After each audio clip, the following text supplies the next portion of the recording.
guys, it's Sam, and this is my spoiler-free review of The School for Good and Evil by Soman Chainani. This is the first book in a middle grade trilogy, and it follows our two main characters, Agatha and Sophie. Sophie has always wanted to go to the School for Good. In her village, supposedly every 4 years, 2 children are taken, and one is sent to the School for Good, and one is sent to the School for Evil. And Sophie has always wanted to be a princess and be at the School for Good and get away from her village and everything. So she believes that she's going to get sent to the School for Good, and that her friend Agatha, who everyone calls the town witch, is going to get sent to the School for Evil. Both girls do end up getting taken, but they get sent to the opposite school. So Agatha ends up in the School for Good, and Sophie ends up in the School for Evil, and everything takes off from there. So first off, I buddy read this book with a bunch of people that I went to YALLFest with, or that were supposed to go to YALLFest. We ended up all in this Voxer chat group, and we all decided that we wanted to read this book. So there was about, I think, 8 of us that were reading this book together, and I really recommend that if you're going to read this book. This book is really good for discussions and talking about themes and tropes and fairy tales and everything else. So we had a really great time talking about it, and if you guys have the opportunity to buddy read this with somebody, obviously do that. So first off, when we talk about the world building, I really enjoyed this world. I thought it was so fun. The whole book, as far as world building and action, I could see it very distinctly in my head. I said towards the very beginning to the group that I thought that this would make a really excellent animated film, like a DreamWorks film.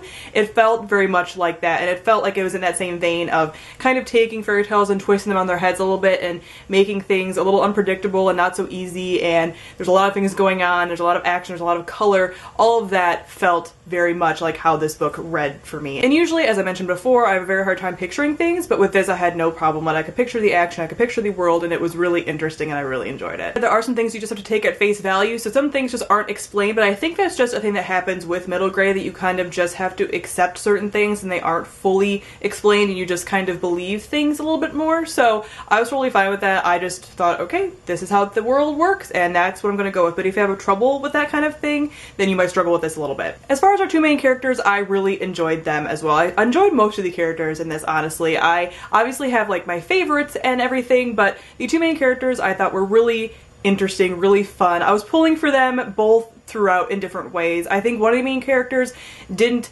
progress and evolve enough as I would have liked, but I did enjoy the little bit that we got, and they really did provide a foundation for the rest of the series, what's going to happen with the rest of the series, so I'm really excited to see what happens with them.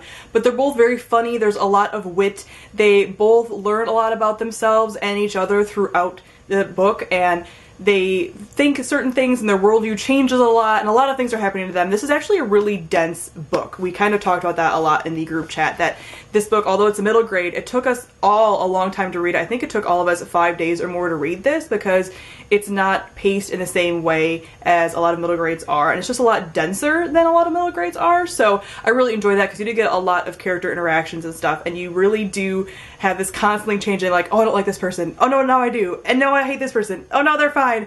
So you have a lot of that back and forth, and that makes it really fun. As far as the plot, I also thought this was really fun. There were some pacing issues, I felt, and a lot of us kind of agree on this, where some parts felt really slow and some parts went really fast, and some events were kind of glossed over while other things were talked about more in detail. And I think that's going to depend on every person, so some people will be fine with that pacing, others won't. I didn't mind it a ton. I enjoyed the things we got to see, and I was okay with certain things that we glossed over, but sometimes some people might have a problem with that. Everybody kind of agreed and disagreed on varying levels, so everyone's gonna kind of come to this and either like the pacing or not, and I was pretty much fine with that. I really liked the way that it ended. I thought, like I said, that a lot of things were explored that I really enjoyed. There's a lot of things about morally grayness, which you don't get to see a ton in middle grade. It's a lot more black and white, but in this you have a lot of morally grayness. You have a lot of who's a villain, what makes the villain, what makes the hero, all that kind of stuff, and I really enjoyed that discussion and how someone talked about that. So I really enjoyed it. I like that gray area between villainy and heroism. I like all of that stuff, so to have that in a very fun, action-packed,